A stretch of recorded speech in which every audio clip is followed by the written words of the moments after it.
you in, Fred?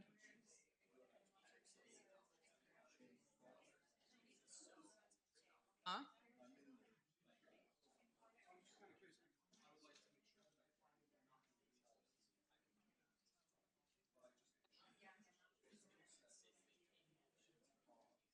All right, if everybody's in the seats, we'll get started here in just a couple seconds.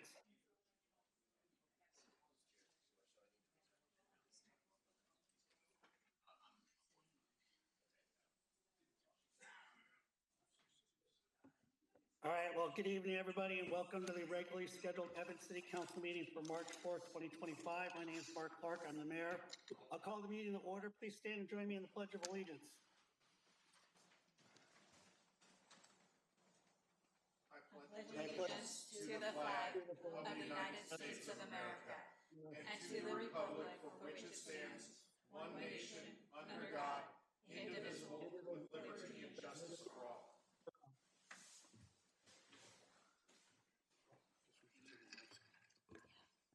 Can I have a roll call, please?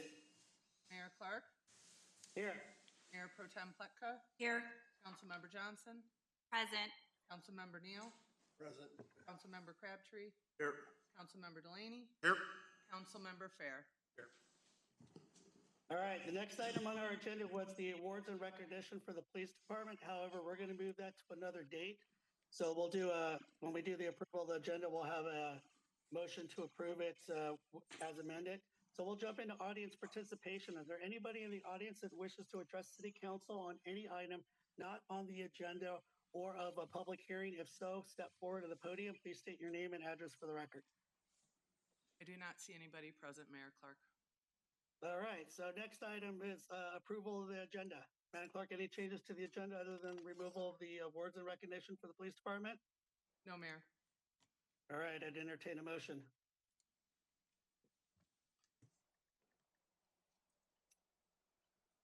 All right, I have a motion, a second to approve the agenda as amended. All those in favor, go ahead and vote.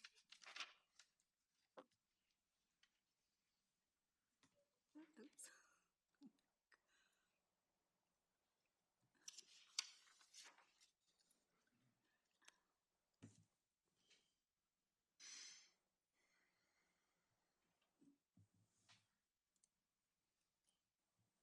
All right, now a motion approves unanimously 7-0. All right, next item on the agenda, consent agenda, item number 7A, approval of the February 18, 25 City Council meeting minutes. Item 7B, mill levy ad hoc committee appointments. Item 7C, consideration of water and sewer board appointments.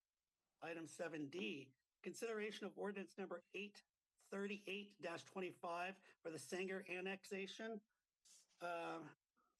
For the Sanger annexation initial zoning second reading. 7E, consideration of resolution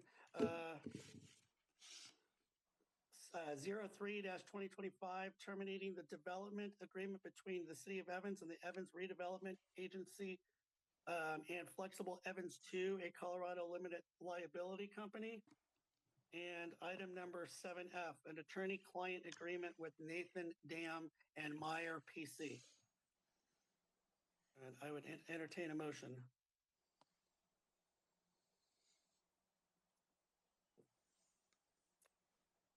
All right, I have a motion and a second to approve the consent agenda. Submit our votes.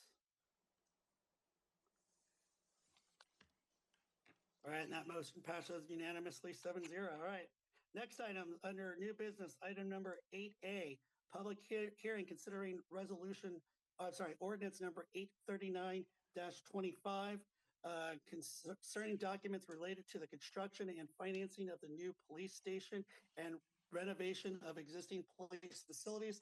I'll open up the public hearing. We'll hear from staff. Good evening, Mayor Clark, virtually, members of City Council. Good evening. Today represents a really important item on the timeline towards the construction of the new police station. So this is a really exciting unseen side and necessary step at this point. So the ordinance before you tonight, 839-25, is basically your go button. This is the exciting part for council. This is the opportunity for you to say yes to the necessary financing component for us to have the necessary funds in place to construct the police station. So I do have a few slides just to go through to inform on the structure of what we're looking at. This information has been presented to Finance Committee at the previous meeting. There was support there for bringing it forward to the entire council for consideration. It is on.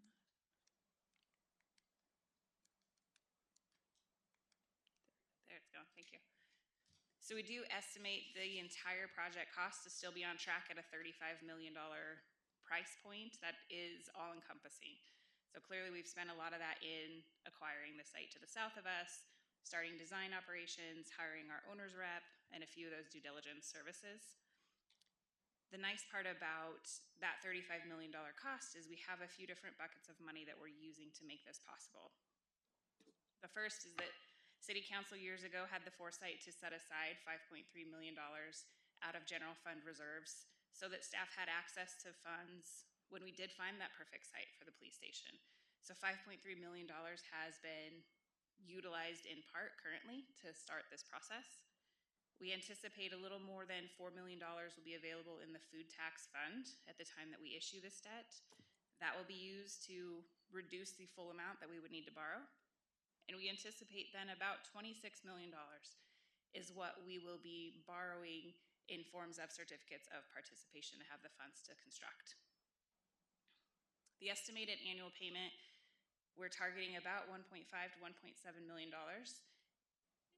And that annual payment will come entirely from the food tax fund. And if you recall, just for anyone that might be listening to, that food tax fund is sales tax that the city receives on food for home consumption bought from our neighboring businesses. None of that money needs to come from the general fund. None of that's coming from other forms of fines, fees, or taxes. And as long as we're staying in that $1.5 to $1.7 million range, we anticipate that there's also money for O&M, operations and maintenance of this new building, and trying to build in a little bit of cushion for cost inflation over the life of this building. There's some ranges and some round numbers on this slide because we don't know what those final terms of borrowing are yet. So some of our next steps, and I have a timeline in here, the city isn't currently rated for this sort of bond issuance. So we'll be going through that process to become rated with Moody's. We anticipate a AA3 or A1 rating, which is good. It's higher than I thought that we would be looking at for a city our size that doesn't have general obligation debt that isn't currently rated. So that will determine our interest rate at the time of closing. It will determine our full pricing structure and what we ultimately can borrow at the date of sale. And it'll also dictate whether we need to hold additional reserves for debt service. So, you know, additional rainy day funds if our rating is less than that. So we're right on the cusp of having to have some other additional layers of insurance that we're working through now that will all be kind of fleshed out in the next couple of weeks. But the timeline for this is critical now for us to have that money in about a May closing. There's a 30-day referendum kind of waiting period, if you will, after the second reading of this ordinance before we can issue that debt.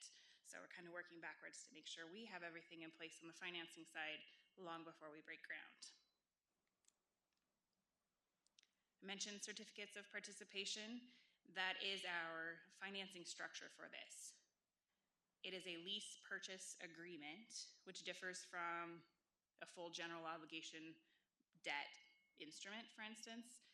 Instead of having a lump payment that's due, backed by the full faith and security of the city, they're annual rent payments that are due.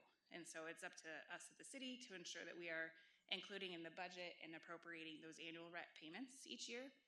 This is a 30-year financing instrument. Courts have held that these types of agreements are not debt. They do not require an election, different than general obligation debt would, and it's because of the annual rent payments. So the annual appropriations must be met each year for us to continue to make those annual lease purchase payments over the 30-year time frame. So this ordinance does seek approval for Mayor Clark, City Manager Sims, and myself to prepare and execute the necessary documents that will be coming in this bond sale and the target closing in May. So this is the only instrument that will come before City Council for this financing. And if you notice some of the dollar amounts in there were big. So what we've done is we've set annual debt service amounts, a total repayment amount, and a total principal amount that the city would allow as part of this ordinance for us to borrow for this purpose. We anticipate being much, much lower, that $26 million. We anticipate being a much more favorable interest rate than 6.10%, and we'll continue to work at the rating call and ultimately the closing of this debt to see how competitive we can be. So that kind of gives us these broad terms that we could issue debt within, knowing that our goal is to issue debt that gets us in the 1.5 to 1.7 annual repayment for 30 years. The timeline has not changed much since I first shared this.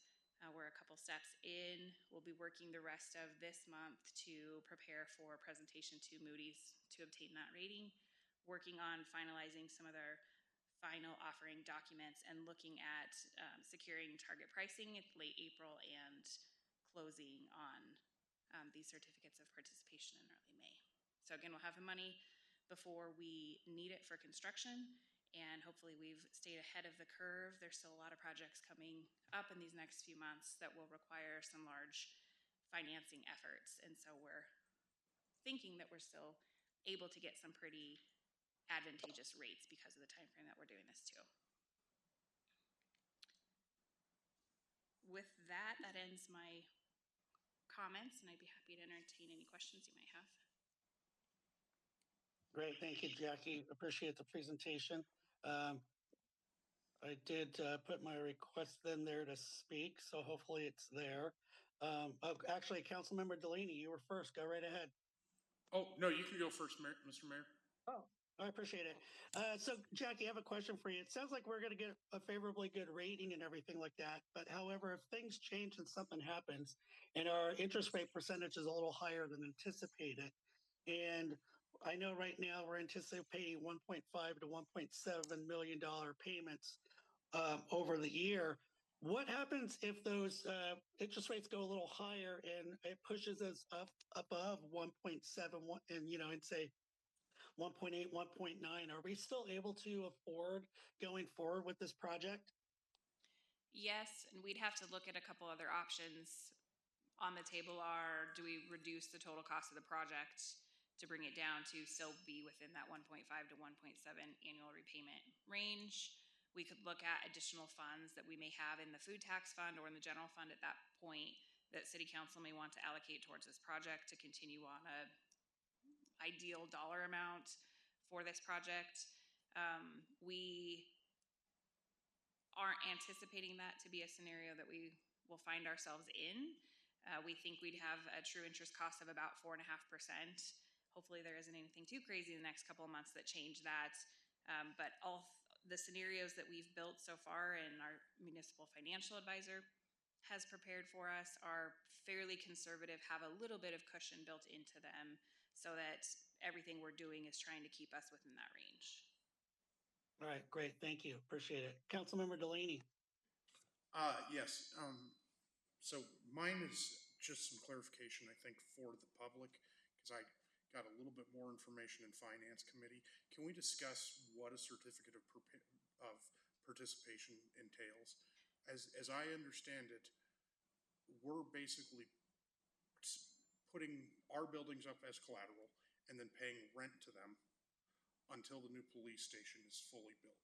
At that point, this collateral goes away, and then we're paying rent to the police station, which is why this isn't, as you have in this thing, a source of debt. It's really just paying your landlord, and the landlord are the people who have bought all these little slices of this to be a part of the certificate of participation. Is that correct? Yes, you've outlined that perfectly. As soon as the police station is built, we will name the station itself as collateral for the remaining term of the 30 years. and the title to that building is held by the trustee. So as we make our debt payments annually to that trustee, they're the ones that hold that title until we pay it in full. And thank you for that clarifying question. I also meant to mention in this structure, we anticipate a 10-year call protection, which means those rates are locked in for 10 years. Investors know they will get that interest for 10 years. At that point, the city could look at refinancing, paying off early, other structures if city council were willing or interested in doing so, that would allow us some freedom at that point to pay off early or do something else. Otherwise, it'll be held by the trustee until we pay for it in full. Okay, thank you, and thank you for the hard work on this project. All right, Councilmember Johnson. My question was answered earlier, Hey. and then some of it now. So thank you.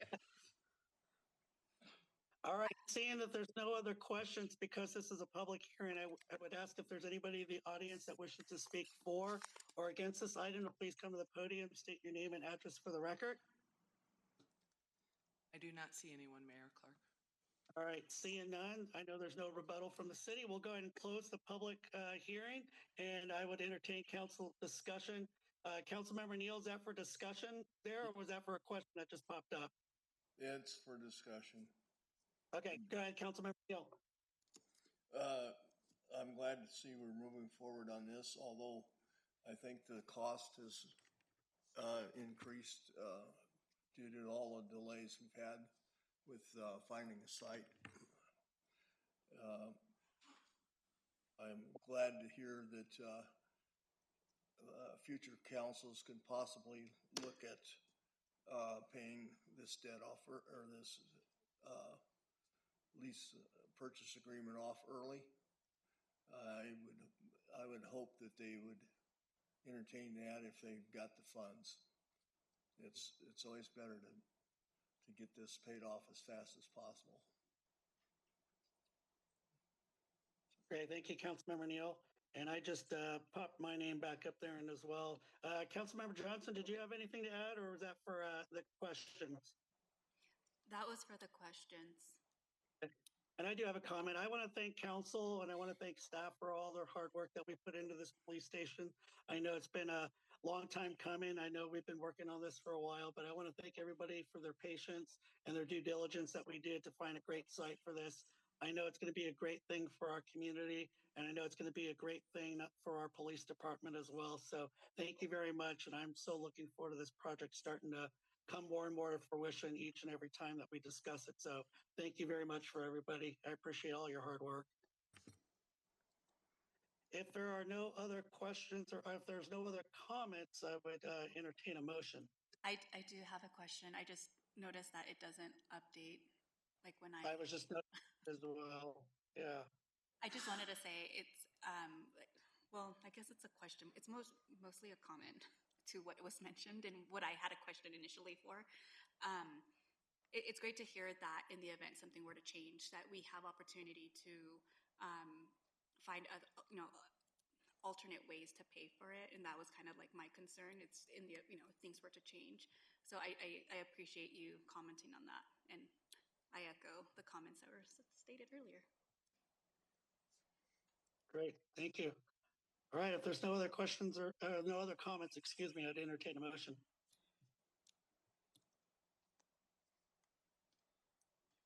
All right, I have a motion and a second to approve ordinance number, hold on. Yeah, I have a motion and a second to approve ordinance number 839-25 on first reading.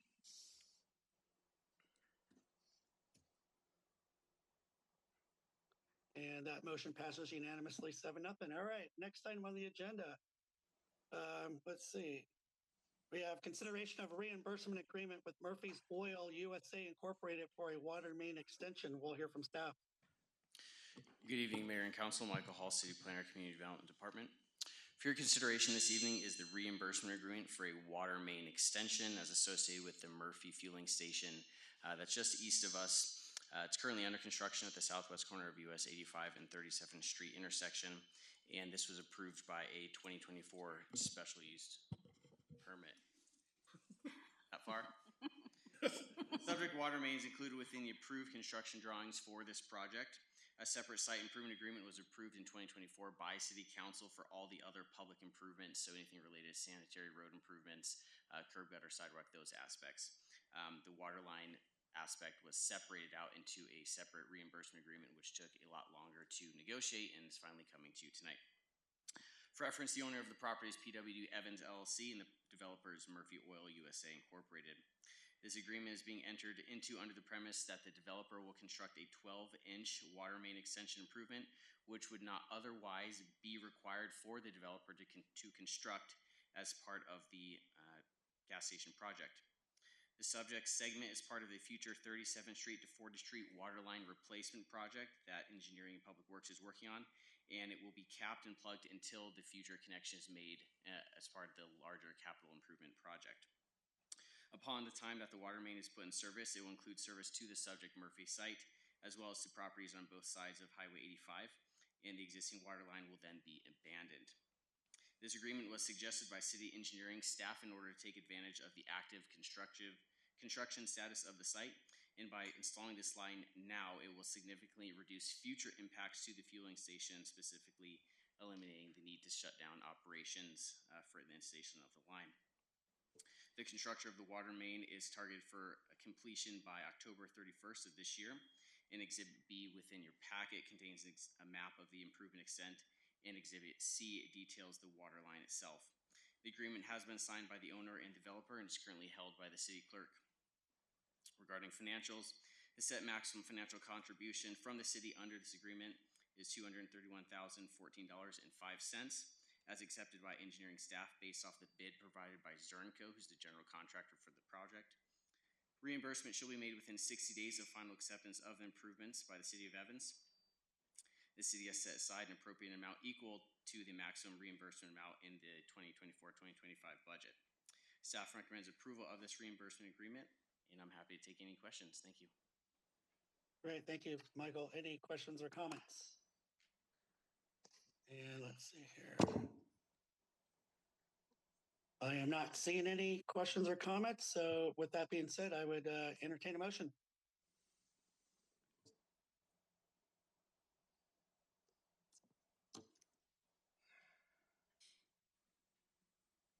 All right, looks like I have a motion, a second to approve Point the of reimbursement. order. Sure, go ahead. Councilmember Fred Neal added a question. Oh, okay, thank you for bringing that up. Councilmember Neal, go ahead. We'll go ahead and let you ask your question since we've already had a motion and a second. Go ahead. Is this going to be another business where we can't provide non-potable water to the site? Non-potable water is not proposed on this project, no.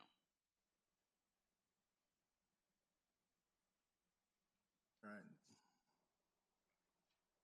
Okay, so since there's no other questions or comments, I have a motion, a second to approve the reimbursement agreement with Murphy Oil USA Incorporated for a water main extension and authorize the mayor to sign the agreement. Go ahead and vote.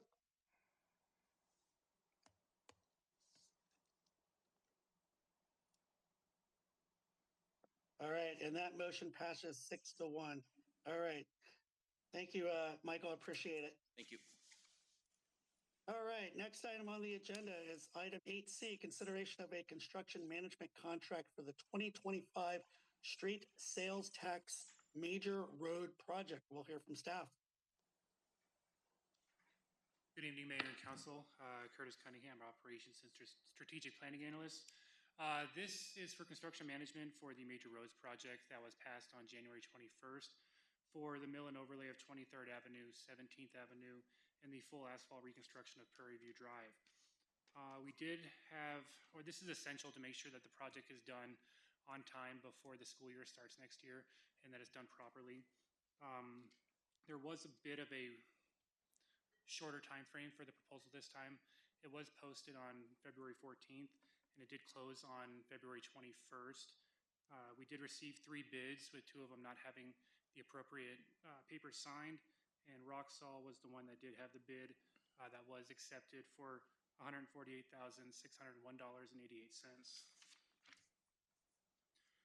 And of note, The consultant does prefer the professional services agreement rather than the agreement that was in the packet. And we did consult with the city attorney, and he approved this change. And this is a similar professional service agreement that they've signed in other construction management projects that they've done for the city. We did have approximately $900,000 remaining in the budget after the total construction, or the construction bid went to Martin Marietta.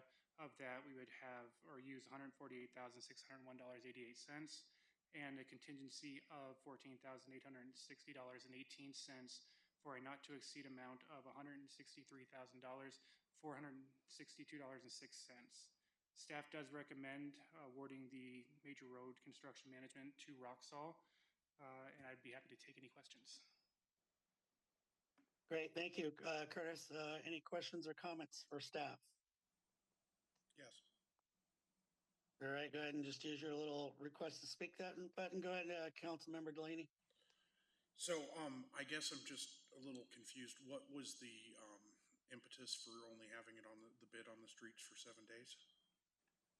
In order for construction to begin and end by the time the school year started, we had to get the construction manager under contract within a certain time frame. If we would have extended it any further, we would not have been able to start construction and potentially not have it end before the school year began. Okay, so I guess my question is we got 3 bids back and 2 of them were unresponsive, and you said something about they didn't have the paperwork signed correctly. Do you think that could be a cause of the fact that we had it on the bid street for only 7 days and they were rushing? I believe that because it was in the request for proposals that did state that they had to have those documents signed, that they just overlooked it. Okay, so I mean, at this point, we're pretty much stuck with the one bid that we got. Right. And you're telling me, well, we have to have it done by this day, and I would just hope in the future that means that we start the process sooner so we don't have to put it on the street for 7 days only. Yes, sir. Okay, that's all I have, Mr. Mayor. Great, thank you, Councilmember Delaney. I don't see any additional questions or comments. So if there are none, I would entertain a motion.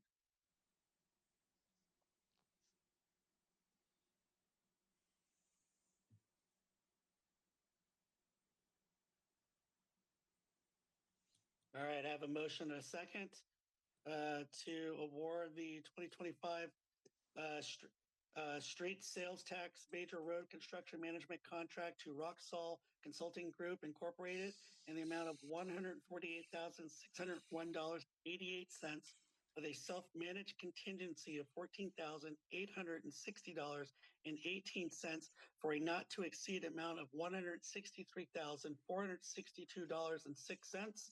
Go ahead and vote.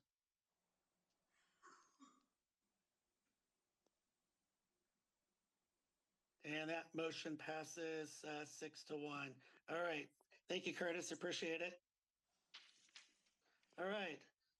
Next item on the agenda, item number 8D, consideration of a site improvements agreement with Prairie View LLC for a multifamily development Prairie View site plan. We'll hear from staff. Good evening, Mayor and Council. Michael Hall, City Planner. For your consideration is the site improvements agreement for multifamily development known as Prairie View. The owner and developer of this project is Prairie View LLC. Rob Malloy from the consultant group is present tonight. This project was conditionally approved by administrative site plans. The approvals are all done with this. They're nearing final completion and approaching the final stages of construction drawings in the site plan itself.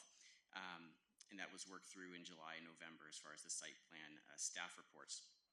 For reference, the site is approximately 6 acres and is comprised of one lot, zoned R3, which is our high-density residential. The site is located north of and adjacent to Prairie View Drive, also known as 42nd Street, and west of and adjacent to 23rd Avenue. Approval of this agreement satisfies condition of approval A3 of the November site plan staff report. Exhibit C contains a list of the developer's public improvement obligations. The developer will be responsible for street lighting, public sanitary sewer connections, public water service connections, including both potable and non-potable systems, curb gutter sidewalks, ADA ramps, and other right-of-way and access improvements. Notably, we are asking for, and they've agreed to, a off-site sidewalk connection which will extend west of the project boundary to connect to the existing concrete path in Prairie View Park. This is similar to what Mission Springs did directly to the north. And this connection is detailed in the construction drawings and site plan. The developer anticipates the improvements will take approximately 1 year to complete. The SIA has been signed by the developer and is currently held by the city clerk. Regarding financials, no financial contribution for the city is required for this agreement. The site improvement agreement will not have an impact on the city. Under the agreement, the developer is required to submit a letter of credit or cash equivalent for the developer improvements in 2 stages. The first stage is a performance guarantee, which requires 115% of the total cost of improvements. The 100% amount is $194,000 roughly, and the 115% is approximately $223,000. So that's 115% for the performance guarantee. This amount will be released following initial acceptance of improvements by engineering. Following initial acceptance, the second stage begins, being the warranty guarantee period, which requires a 15% of that total improvement cost, which is roughly $29,000. This amount will be released following final acceptance of improvement after a 2-year warranty period. Staff recommends approval of the site improvement agreement. The suggested motion is provided in the staff report, and I'm happy to answer any questions. Thank you. Great. Thank you, Michael. Appreciate it. All right. Any questions or comments? All right. I'm not seeing any. I would entertain a motion. Oh, Councilmember Neal, I just saw you pop up. Go ahead. Is this property going to be served by non-pot? Yes, this has a non-potable system that they're designing. All right, good, for once. Thank you. Thank you, Councilmember Neal. Any other additional questions or comments? I'm not seeing any. I would entertain a motion.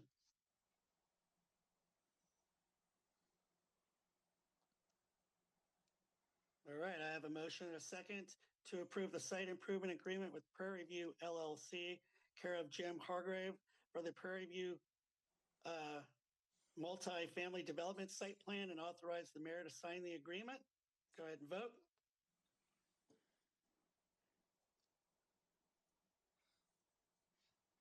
All right, and that motion passes unanimously 7-0. All right, next on our agenda, report, city manager. Yes, good evening, Mayor and Council. Have four items for you in your packet tonight. First off, I'd like to publicly recognize and thank our finance team. They have, for the 7th year in a row, been awarded the GFOA Distinguished Budget Presentation Award. This is an incredibly difficult task. It takes a lot of time, a lot of effort, a lot of attention to making our complex budget transparent and consumable for the public. So to be able to achieve this recognition for the 7th year in a row is quite the achievement. I'm very proud of our finance team. I think they do a fantastic job. And just leading the entire budget process. As you know, here in another month, we're going to be, towards the end of next month, we're going to be diving into the 2026 budget. So we get a few months off and then we start this process all over again. So again, for the 7th year in a row for the GFOA award, this is very impressive. I'm very proud of our team and just want to thank them for their hard work in achieving that. The police chief recruitment process is underway right now, so I'm anticipating by the end of this week that will be publicly advertised. We've been working with Strategic Government Resources to go through the process of preparing all of the recruitment information. And so we've had on-site focus meetings with our recruiter from Strategic Government Resources. Julie Timkowicz and I have been working to proofread all the material that's been coming in. Julie's done a fantastic job in helping prepare that information for public distribution so we can start the recruitment process. So I'm hoping by the end of this week we're advertising. We're starting to get some attention out there. We've had a chance to drive through Ridge Park. You'll see that the playground at Ridge Park is certainly underway. It's been a long time coming. If you recall, this is the project that we've partnered with Chevron on the reconstruction of that park. I drove through today. They're making good progress. hoping, weather permitting, we can have it done here in the next few weeks and start the pour in place process. So as we get closer to opening that park, I will coordinate with City Council to find a time where we can have a grand opening for the Ridge Park and hopefully have it done just in time for the summer months. I believe, Jackie, correct me if I'm wrong, but I believe the MMS poll went live. So the public poll for the mill levy campaign went live today, so that should be circulating throughout the community. I believe it's going to be open for 2 weeks, and then we should start being able to get information and really gauge where that project is at. So once we have that information, once that poll closes and we have that information, then we'll have a work session discussion to go over the results of the poll so we can strategize the next steps in that mill levy campaign. And then the last thing I've got, the Atmos Gas project on West 37th continues. So west of 47th remains closed between 47th and 65th. Again, this is not a city project. Hopefully, weather permitting, we'll have 37th Street open here in the next couple of weeks. I believe Atmos Gas is planning for March 17th. So hopefully, weather permitting, they'll be able to get their project done. We can get that opened up. Mr. Mayor, that's all I've got this evening. Great, thank you, Cody. Hey, just on a side note, Jackie and your team, fantastic job on 7 years in a row. That's fantastic on that award. Does anybody know if there's a record on that? How many years in a row somebody's gotten it? If not, it's okay. I was just hopefully we can break that record, or it's our record for our cities. But great job on that for you and your department. All right, City Attorney. I don't have much. Thanks for listening to Bob's Rules. I might be back with more Bob's Rules just because to give information that you can apply. And I'll do another one on executive sessions and open meetings. That's it. And if there are topics that you think, oh, I've heard about this and I want to talk more about it, please don't hesitate to let me know if you want to hear something. So thank you. Great, thank you, Drew. Appreciate it. All right, next item, council discussion. So I do want to bring up something. I'm just going to rip the Band-Aid off of this here and just open this up for discussion. So as many of you have heard, there's been a lot of turmoil going on in the Evans Chamber. Their new executive director, Sarah, was there for a very short period of time, and she was terminated just last week by the board. There's been a lot of turmoil going over there. There's just a lot of unrest. There's a lot of discord. Their memberships have dropped down dramatically. Whatever they have going on, I'm not sure what it is. I mean, we've tried to work with them, help them rewrite their bylaws and everything. And it's just, I think it's a lot of personality conflicts and just individuals in positions that the members of the chamber just don't feel comfortable with. So my discussion and my thought for you guys of council is something to give into consideration. What are your thoughts about continuing membership in the council, in the chamber? I know we've had a great partnership with them, but there's just a lot of stuff that's going on. Their prices of the membership have increased dramatically. And really the only thing that we get out of it is the annual dinner, which was supposed to be held this month. However, for some reason, they're not following their bylaws, changing it, and it's going to be held. And a golf tournament and a couple other things out of it. What are your thoughts about continuing membership with the chamber in hope that they recover from it? Because I've heard from people that there might be some additional chamber members that are going to drop out because of everything that's going on. So I just wanted to open up for council discussion. What your thoughts are on that?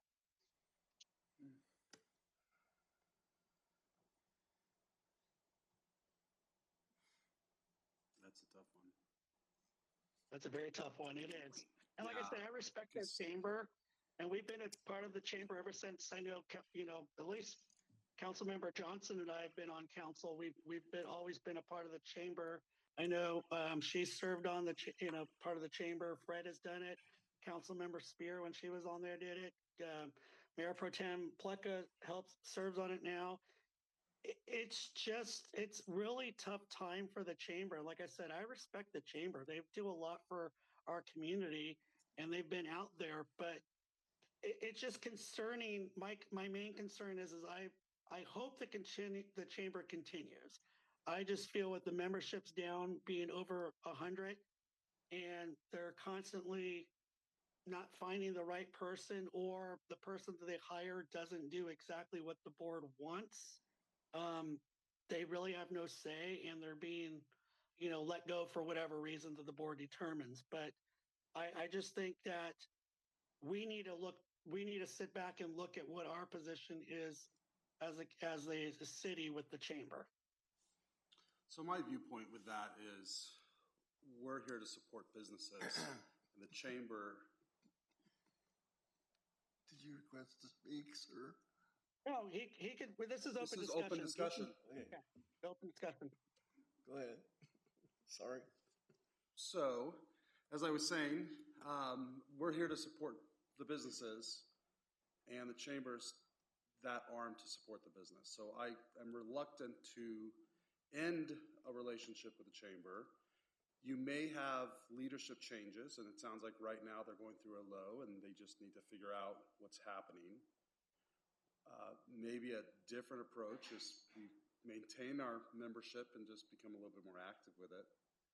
I hate to abandon our only chamber that we have that's supposed to be supporting the businesses that we as a municipality should be supporting.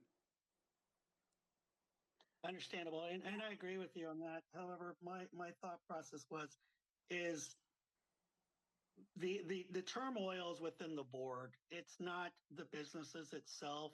There's just the way that the board is handling businesses is not sitting very well with a lot of their members, and it's rubbing their members in the wrong way, and a lot of them are just very upset that the board is who they are. They're doing what they're doing, and nobody really has much of a say in it. And I don't really want to abandon them either, but that's why I'm bringing up this discussion and see what council's thoughts are on it. I echo what Councilmember Crabtree mentioned. When I first became a council member, I was a part of the chamber, so the city representative. And during that time, 8 years ago, they were going through somewhat of a rough patch as well. Granted, that was the relation with the city. And within those 2 years, we were able to kind of get to a place where we were working together. They established themselves better, and the continued success happened for the chamber. And I feel as though we should continue to be a part of the chamber. Us leaving the chamber would not help them at all. We need to be with them during this rough patch and also ensure that Evans supports the businesses, because ultimately, yes, things are happening with their board, but ultimately the businesses who are a part of Evans, knowing that there's others as well, but that the city's here to also be a part of that group and that support. So for me, it's let's hang in there with them during this rough patch and see how we can support them during this time. Perfect. Thank you. Appreciate that. Yeah, you did a great job with them. And like I said, that's why I want to bring it up to council. Find out what your positions are on it. Councilmember Neal, I know you had a comment. Yes, I think we need to maintain contact with them. We definitely need to stay out of their own internal policies and conflicts and not make any comments on it. Just be there, say we're there when you to help you if you need our help for once you get your internal problems settled, and support them. I don't want to see a return to where the city and the chamber are at odds. That's counterproductive, very counterproductive for the businesses in the city. Mayor, do we have to have a fiscal buy-in Can we just be more of an advisory? Do we have to be a member to be a member? Or can we just be there as support and allow whatever needs to shake out, shake out? Do you I understand? think that I believe that we would need, in order to, get some of the benefits that they offer, the advertisements and, being a part of their annual dinner and those other, things that they offer, we would have to actually be a member and contribute financially to it. We could seek about what that advisory part would look like, but I believe that we would have to be a full-fledged member. I'd like to at least investigate that side of it. Okay. No, that sounds like a good idea. Mayor Pro Tem, I thought I saw your name up there. Go ahead. I'm with you. I have concerns, especially if businesses are withdrawing or getting upset with how things are going. How beneficial is that to us as a city? So I can understand the concern 100%. And I would rather, like Councilmember Crabtree said, maybe not fiscally, but as advisory. And I definitely agree with Councilmember Neal that we need to stay out of it as much as possible. Everybody's working for one goal, and it can't be how you feel personally for each thing, and it feels like it's going that way. I'm not saying it is, but that's what it feels like. And so with them possibly having members leave and not liking the way things are going, how beneficial is that to us? So that's my concerns. Nope. I appreciate that. Who else did I see in there? Was that Councilmember Delaney? Yes, Mr. Mayor, I almost have exactly the same thing as Mayor Pro Tem said. With all the businesses leaving, that's the market saying that they're not getting the value out of the chamber. And my concern about that is we have to be good stewards of the taxpayers' money. And if the chamber is actually helping businesses, us helping the chamber is helping Evans. If the chamber's not helping businesses and that's why they're leaving, us paying money to the council is not really helping business in Evans. And so I think there's a market thing. I'm really concerned. I don't want to split ties completely from them, but I don't see why we would continue to pay them. We can help them with,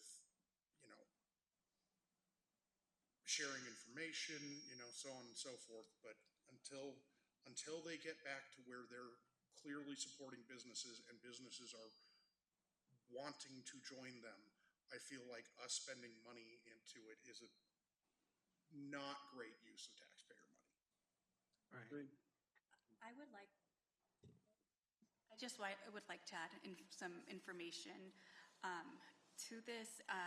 It's just, I think maybe myself and the mayor have a little insight, or some others too, but I just wanted to state that from what I know, it hasn't been that the businesses aren't receiving what they need. It's just the dynamic of the board. They are getting what they need. They really, truly love the chamber. It's unfortunate the dynamic there is the issue, and which is why there's been an exodus. It hasn't been that anything other but that. So I hope that provides some insight. And Councilmember Johnson's exactly right. That's what it is. It is the personalities on the board are really kind of dictating what the business's reactions are. And I don't want to name names. I'm not going to throw anybody's names out there, but it's just the personality conflicts with members of the boards. So, but I appreciate everybody on their thoughts on that. We will look into that matter on the advisory part and see about the financial contribution. But I do agree that we should try to work with the chamber as much as we can and hopefully stay out of their politics, and hopefully they'll come through it. But it was just a concern of mine I wanted to bring up to council and get your thoughts on it. So I do appreciate that. Mark, Yes, I Councilman. did, run into, asked, one of the members, that I knew, when I ran into him in a business. And said he's no longer actively involved in it, but he was still going to the after hours meetings.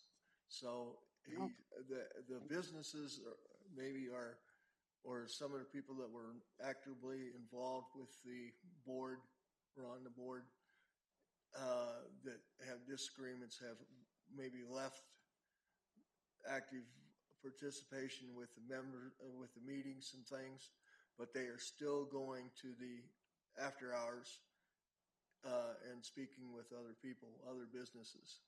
So I think that's important to note. I appreciate that. No, that's good insight. Thanks. What is the Councilmember Neal. structure of our membership? Is that annual? Or It is an annual fee that we do pay. Yes. do we know when the renewal date is on it? Cody, do you know that? I know we were discussing it not too long ago. Brian, yourself and I were discussing when that was due. I can't remember off the top of my head. Yeah, so the annual renewals first of the year. Okay. So it's Already calendar bought year in. membership. What was the fee, by the way? What? What was the fee, by the way? We've changed our, Brian, 400? For a membership alone, it's 440. Some of the other add-ons that we've done, so we hit sponsorship level last year, and that's why we allowed for, a golf sponsor as well as the annual dinner, and the holiday. So if you just do membership, it allows you the lunch and learns, and to take part in the after hours. The others are just additional events that we took part in. So 440 is the annual membership for our side organization.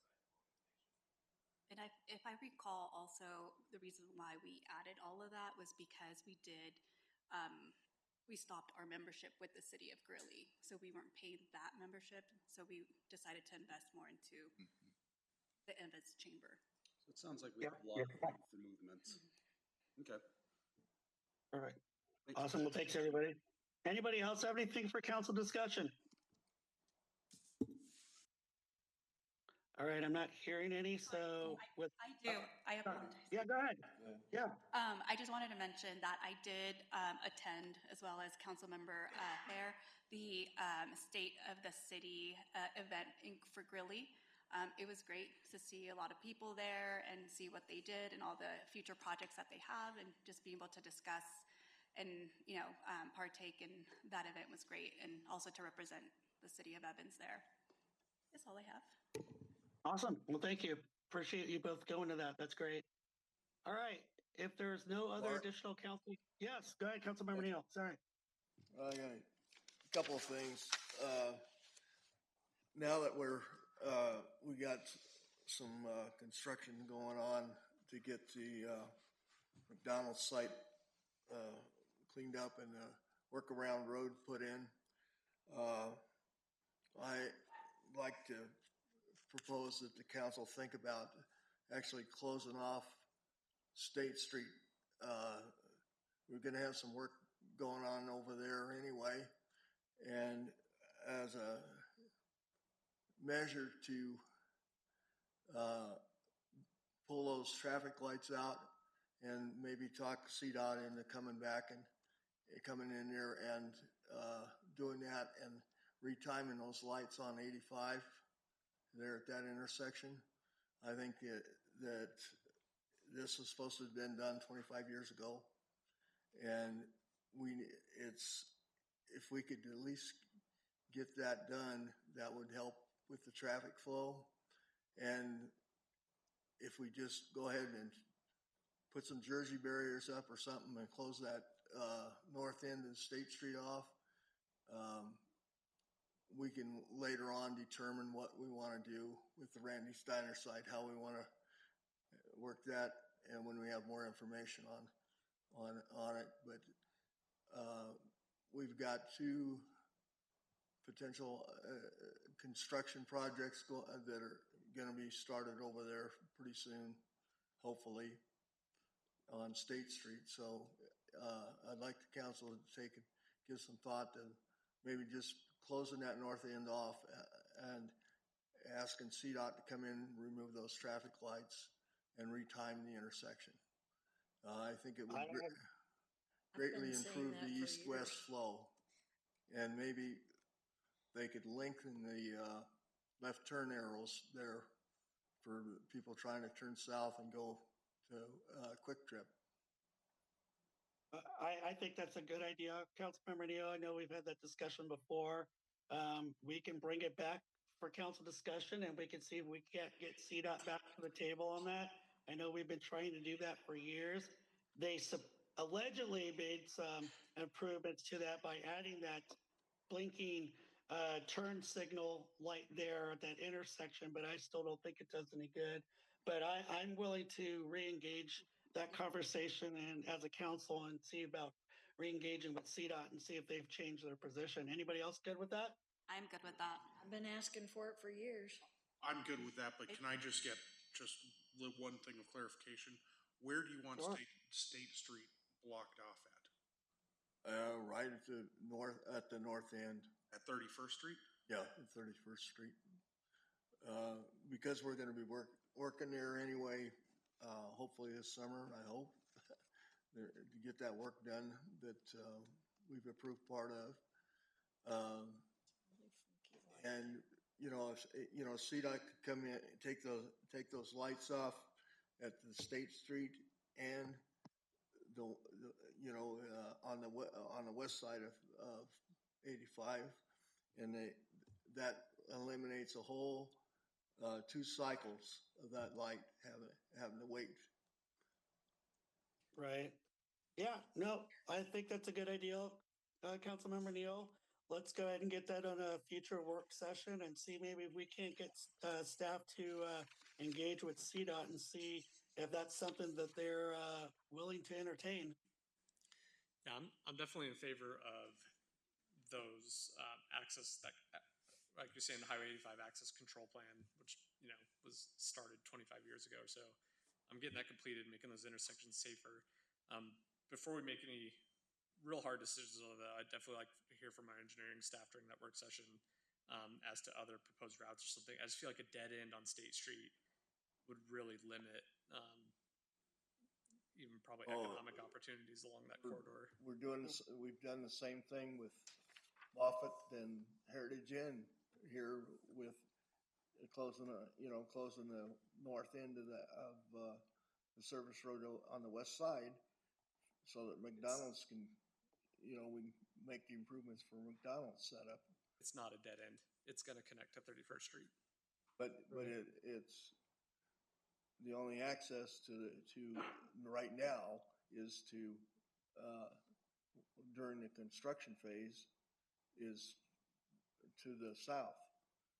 Right, That's the only way they can get in and out of there now. There were plans The road's already been years tore ago up. where it was redirected, like to the south of the Randy's Diner site, to that one road, and then up to 31st. But yes, I think engineering will need to let us know. But there was a way that they showed us. They could either put where it just ended and people could do a turnaround in there, or that connecting road to the one further east and then up to 31st. So, but like I said, that was years ago. So. Well, let's have staff do the research with the engineering team, and of course, we're going to have to engage CDOT. So we don't even know if that's even going to be a starting point with them. But let's at least attack that and have some type of discussion in the future with that.